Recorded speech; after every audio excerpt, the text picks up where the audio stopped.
Good day. I'm following the train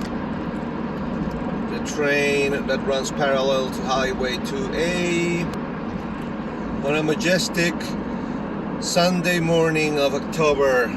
Yes, there's some snow on top of the train cars, believe it or not.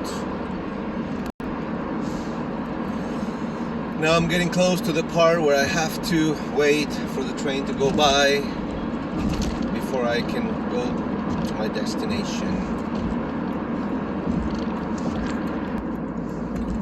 Welcome to small town Millet, Alberta. Speed 80 kilometers per hour. Speeds further reduced to 50 kilometers per hour. As you can see now, the train's going way faster than us.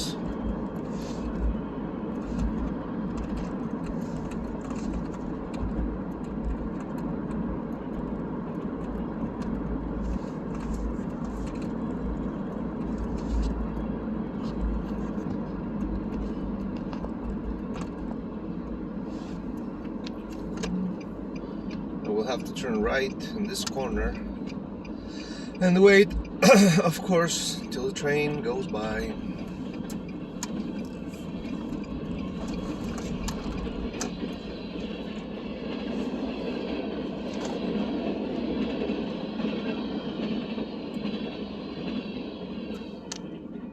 Hey, that was quick.